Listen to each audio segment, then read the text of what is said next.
Well, folks, here again for the weekly forecast. During this past week, the main emphasis was the upper air low that moved out of the southwest in several pieces of energy. The first one came out during the weekend, dropped most of the heavy snowfall across northern Kansas and points to the east, really impacted much of the lower Ohio River Valley in the mid-Atlantic region, and then moved up the coast.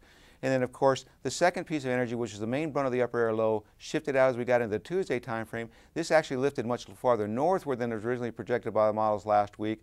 And so the heavier precipitation actually shifted up into the eastern Dakotas, Minnesota, Iowa, and points off toward the east-southeast. For us here in Nebraska, we were kind of in that dry slot of the storm system, so we ended up with basically a misting type event with temperatures below freezing during the overnight hours. It led to some glazing on the roads. That was quickly eliminated when the sun broke out. And then to add insult to injury, during that evening hours and the overnight hours into Wednesday morning, we've seen a little piece of energy pivot around that upper air low that brought some snowfall to portions of southern Nebraska and northern Kansas.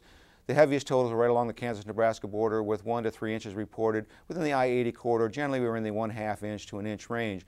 Now as we go forward in time, there is absolutely no weather forecasted of any significance during this period. An outside chance late next week for some precipitation skirting extreme northeastern Nebraska, but this looks like a nice spring-like weather conditions for the state, so go out and enjoy them. We'll take a look at the upper air models and see how this will progress. And as we go through the models, you'll see that here's the upper air trough is pivoting the last piece of energy through the mid-Atlantic states and will eventually move up the eastern seaboard. So as Boston looks to get another pretty significant snowfall, but for us, if you look to the west, there is really nothing out there in terms of low pressure, so high pressure is going to move in. So for today, we're looking at mid to upper 40s across the northeast, closer to the core of the cold air. Southeast Nebraska, we'll probably be looking at the 50 to 55 degree range, and out in western Nebraska, 55 to 60 is common, with a few small areas we'll see possibly an outside chance of 65 degrees. Now as we go into tomorrow, not much change in the temperatures. The trough actually flattens out a little bit and actually pushes back to the west slightly. So we're going to see pretty much the same temperatures on Sunday as we've seen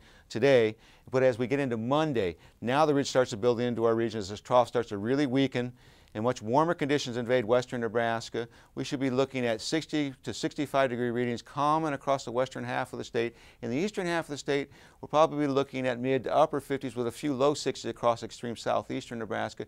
As we get into Tuesday, the entire state is in the 60 degree range with probably 70 to 75 degree readings not unspoken in portions of southwest and southwest Nebraska and the southern panhandle. In eastern Nebraska, we're probably going to be sticking right around that 60 to 65 degree range. As we get into Wednesday, we start to see a trough working its way down, so a slight cool down by about 5 degrees. As we get into Thursday, the ridge starts pushing even farther south, and here's that piece of energy that's going to wrap around just skirt northeast Nebraska with a chance for some scattered light precipitation during the overnight hours into Friday morning, but nothing of any significant accumulation. So by the time we get to Friday, we'll see that the trough starting to work in and temperatures will drop another 5 degrees. So if we look at the temperature forecast, the warmest temperatures occur as we get into the midweek period, then we start to see a slight cool down into the end of next week, but overall very nice conditions. We look at the 8 to 14 day forecast, indicating for next Thursday, the following Tuesday, above normal temperatures. I think this is overdone. I believe we're going to be closer to normal. And in terms of precipitation, it looks like normal to above normal precipitation for the central and southern plains.